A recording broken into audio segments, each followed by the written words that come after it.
Could I ask you two other Merab's cut? What do you know about Merab's cut? And can you make any? The whole world knows about Merab's cut. He posted it. I mean, our guys are so dumb. It's next level, unbelievable. It's all the stuff that I talk about boxing. What I will give boxing is when something happens in the camp. Man, let me tell you what, it does not leak. You know, our guys can't fucking wait to throw it up on social media. It's just small cut. It's no big deal, but obviously needed to be posted. Against a guy like O'Malley, who's a sharpshooter and who's a very accurate puncher, now all of a sudden there's a big target for him. And why the fuck would you want him to know that? It is next level stupid. Some of these guys are so stupid, it's mind-boggling. It's unbelievable.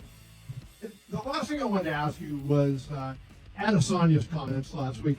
I thought he made a good point where, you know, in the whatever show it was, the thing about Francis was kind of washed out. You know, he wouldn't mention Francis's name. And he brought that up, you know, and said he thought you can't whitewash history and that, you know, whatnot. And that seemed to be a good point. Why did you scrub Francis out of the video and that? I don't know about this. Do you know that? Do you know about this? What? No. Adesanya talked. There was I'm not sure which one of the shows it was, but there was one of the shows and there was a thing, and Francis came on the screen, and Francis his name was scrubbed out, right? They didn't say his name, so you couldn't hear it, as if like he wasn't part of the UFC, as if he wasn't part of the. And it was something that we produced. Correct. And then Israel at the press conference before the fight actually talked about it. And, you know, and he had commented on that, and I just... Are you sure that we produced this? Yeah. Yeah. So what show was it on? I can't remember, there were so many of them, I don't remember which one it was, but for sure it was on last week. It was a show that you produced, and he then... Embedded or something? It might have been embedded. But he made the comment, he said, the UFC are good people, I know that they're going to eventually do the right thing, but he was critical of the UFC for scrubbing Francis out. Well, I don't disagree with that. But literally everybody who's sitting in here right now, including our head of PR, doesn't know about it. And when did Israel say it? Post-fight? At the pre-fight press conference. Pre-fight. Yeah, I wasn't there. Lene wasn't there. I'll find it on Chris wasn't there. Well, we'll find out what happened, and I'll have Lene call you and tell you what the deal is with that.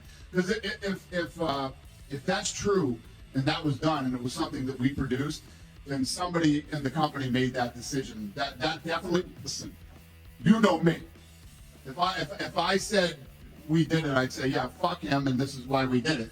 I know nothing about it. Nobody ever asked me about it, and this is the first we're hearing about it.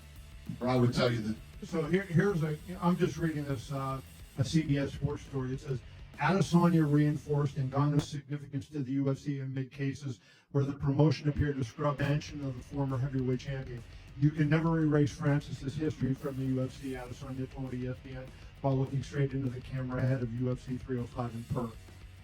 It doesn't say exactly. There's a video below that also shows Israel talking, but it doesn't tell exactly what video it was he was referencing. Right.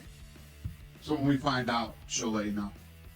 Speaking of the UFC 305, we haven't heard what your thoughts are yet on the main event. Just curious what you thought of it.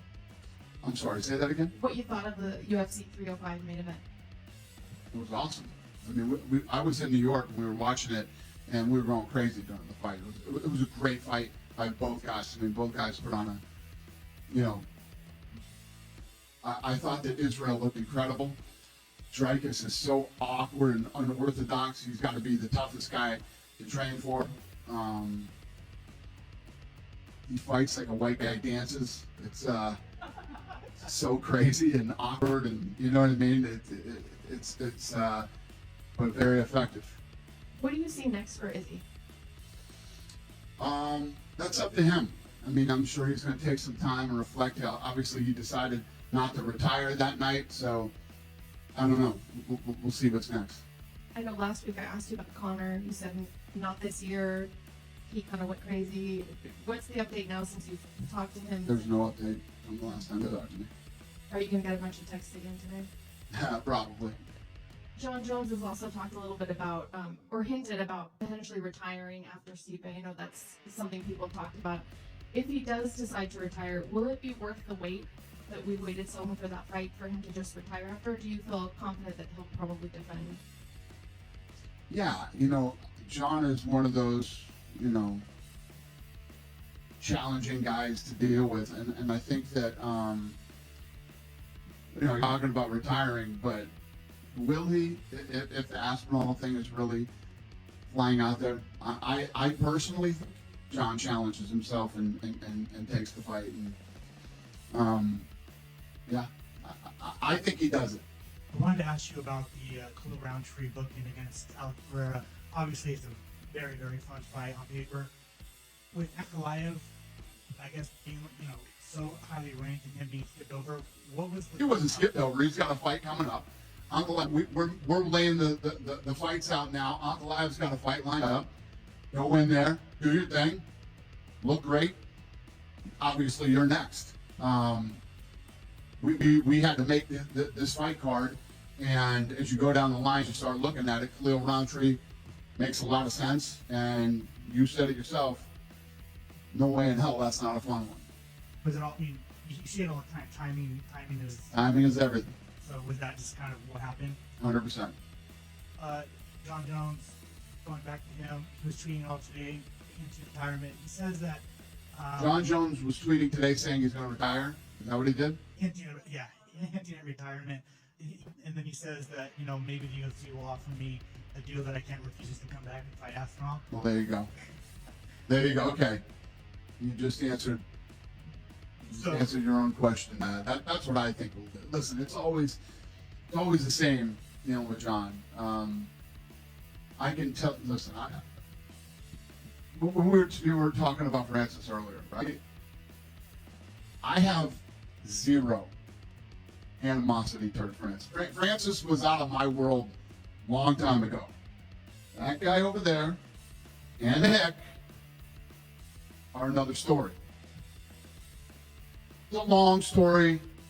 That dude did everything he could in his power to make Jon Jones versus Francis.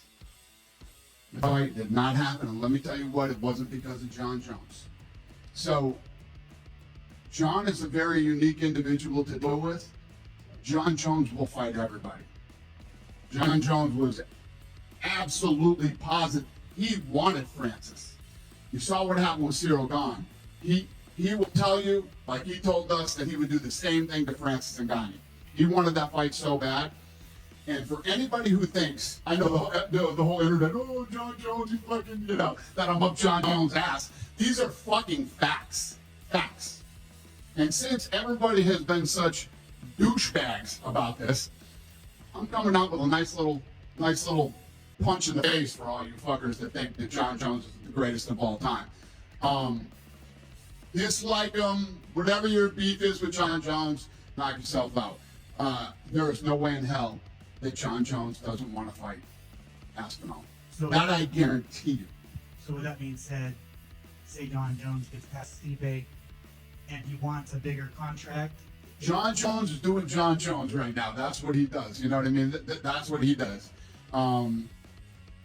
There is nobody that we've ever dealt with that, when I tell you, is not afraid to fight anybody. It's Jon Jones. And I just told her, I believe Jon Jones Aspinall happens if he beats Stipe. Is that something? Is that like a fight that you would, try and make happen money-wise if he's asking for more money? We'll do everything we can to make the fight happen. Listen, you're saying, would we make that fight if Jon Jones asked for more money? What fights don't we make? Other than the Francis thing, what fights don't we make? And you can't make people fight. And we couldn't make Francis fight. But every other fight we've made, we've dealt with guys for like Brock Lesnar. I mean, think of the biggest stars that have ever been in the sport. We've always made the fights, Yeah.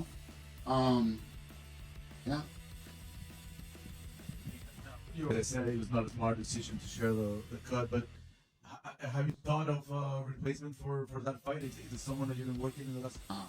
Not because of this, but it's a big fight. No. I don't even talk like this. Don't you dare throw the jinx on me.